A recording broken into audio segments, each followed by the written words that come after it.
యూదా రాజ్యాన్ని సరిచేయడానికి దేవుడు పంపిన ప్రవక్తలు.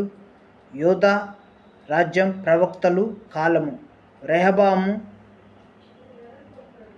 రాజు షమయ ప్రవక్త 931 నుండి 913 వరకు. యోవాషు రాజు యోవేలు ప్రవక్త 835 నుండి 796 సంవత్సరం వరకు. ఉజ్జియా, యోతాము, ఆహాజు, హిజ్కియా, యెషయా, మీకా ప్రవక్త 767 క్రీస్తు శకం నుండి క్రీస్తు శకం 687 వరకు. మనష్షే రాజు ఆమోను రాజు, యోషియా రాజు, హిజ్కియా, యెహోయాహాజు రాజు, యెహోయాకీము రాజు, సిద్కియా రాజు, యెహోయాకీను రాజు. ప్రవక్తలు నహూము ప్రవక్త, హబక్కూకు ప్రవక్త, జఫన్యా ప్రవక్త, దానియేలు ప్రవక్త, యెహెజ్కేలు ప్రవక్త, ఇర్మియా ప్రవక్త. సుమారుగా క్రీస్తు శకం 687 నుండి క్రీస్తు శకం 586 వరకు. ఇశ్రాయేలు రాజ్యాన్ని హెచ్చరించడానికి దేవుడు పంపిన ప్రవక్తలు.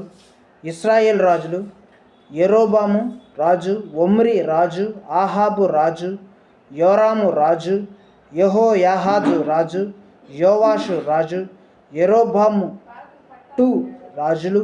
ప్రవక్తలు: అహజ్యా రాజు, అహజ్యా ప్రవక్త, ఏలియా ప్రవక్త, మీకా ప్రవక్త, ఎలీషా ప్రవక్త, యోనా ప్రవక్త, ఆమోసు ప్రవక్త, హోషేయ ప్రవక్త.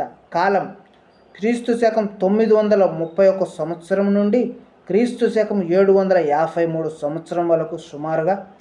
ఇర్మియా ప్రవక్త యూదా ప్రజలను హెచ్చరిస్తూ, మీరు చేస్తున్న పాపిష్టి పనులను బట్టి దేవుడు మిమ్ములను బబులోను రాజు చేతికి అప్పగించబోతున్నాడు అని హెచ్చరించాడు.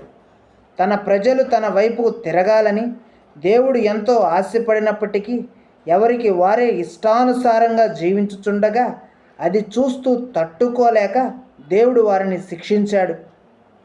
ఫలితంగా బబులోను రాజు వచ్చి యూదా రాజ్యాన్ని పూర్తిగా కాల్చివేశాను.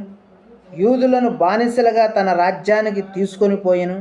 అయినను దేవుడు తాను చేసిన నిబంధన జ్ఞాపకం చేసుకుని 70 సంవత్సరాల తర్వాత కోరేషు రాజును ఏర్పాటు చేసుకొని తన ప్రజలైన యూదులను వారి దేశానికి తిరిగి పంపించే మార్గాన్ని ఏర్పాటు చేశాడు.